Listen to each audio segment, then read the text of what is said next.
LAKLIBA June THADA Taranipan SHUBA Lok Sabha MEEKHAL gi PHAL LAOTHORAKPADA Bjp Amuk Hallaklaroi Haiba Khangbadagi HANDAK PANGTHOKKHIBA AHANBA TANGKAK ki MEEKHAL ADUDA Bjp na money Amadi muscle power SHIJINNADUNA MEEKHAL mai PAKNABA HOTNEI HAIBASI MEEYAMNA HENNA KHANGNARABA WAPHAMNI LAKLIBA tang kuntarukta pangthokkadauriba ani suba tangka ki MEEKHAL asidasu suksoi shoidana money Amadi muscle power SHIJINNANABA honarakani haina Indian National Development Inclusive Alliance India Bloc ki wangang loisu oiriba CPI Manipur State Council ki former State Secretary L Satin Kumar na phongdokhre BT Rote leiba MPCC ki conference hall da pangthokhiba pau gi mifam amada wafam asi phongdokladuna mahak na hai tha asi ki taramapan da pangthokhiba ahanba tangka ki Lok Sabha MEEKHAL aduda hojik lamdom asi da lengak pariba BJP na MEEKHAL da shell yenba Shell na yadraga na voter sing Amadi polling agent singi mayum da changdana kihan khanghanba fuba chaiba Amadi nongmai kapsin ba na chingba thabak kaya chathaduna MEEKHAL asi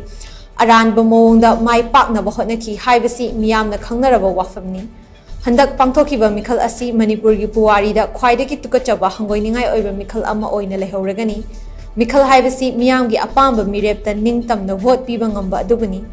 Adubu miyamgi democratic right mattuna shell amadi pangal SHIJINNADUNA namduna MEEKHAL mai paktaba yade haibagi mawongda BJP na sathakiba thabak thoram sing adu yamna ikainingai ni BJP na phana yamna namja namtheknaduna vote phangnaba hotnakhrabasu miyamna thongna fana amata oina Congress party gi damak lepkhiba adumak yamna thagatningai oi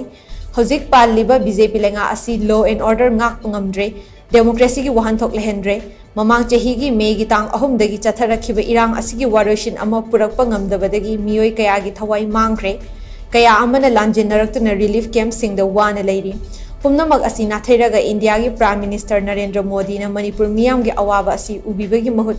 vote kadaba yade haiba khaktamak khallaga chatharakliba thawong asidi peningai oidi haina mahakna phongdokhi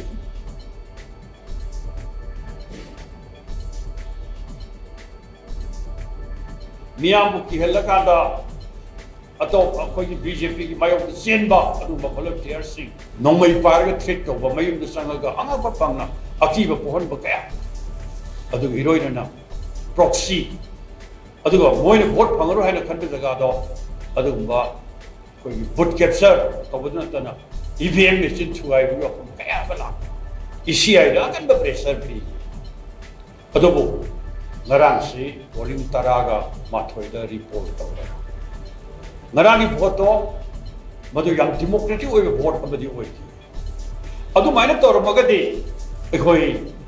hogibe kano do madu su koi dam hena ekhoi India bloc na Congress ki mere vote he yang na pang badabane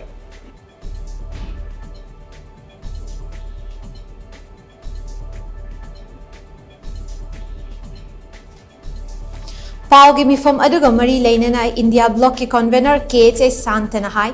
handak pangthokhiba ahanba tangka ki Lok Sabha MEEKHAL aduda BJP na polling station sing capture tawduna miyam gi voting right mat pagaloinana MEEKHAL asi nam hadana mai pakna hotnaki local media khaktana natana malem gi media singna BJP na MEEKHAL asida chatakhiba aranba thabak thoram pumnamak sabak phaklakre masimak yamna ikainingai ni Democracy chatpaleba amagi MEEKHAL amada BJP na chathakiba thawong asidi dictator gi lengak amaga chap manai maram aduna India dagi democracy muthat khina ba hotnariba BJP asi handaki matang asida miyam na para tambiba matam yore hainasu mahak na makhata na phongdokhi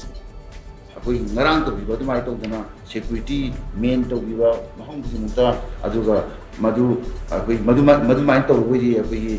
akoi assembly Kendra tahun doi MEEKHAL asida santi wini pangtokani kana kuning singna akoi kuning haije kuning yawrum bari yai khajabni adu bada thimba namnabe namta maruwen ECI masung Manipur electoral officer amadi masi security concern oiba adu mapan gi observer Manipur lai khudingta kun tawri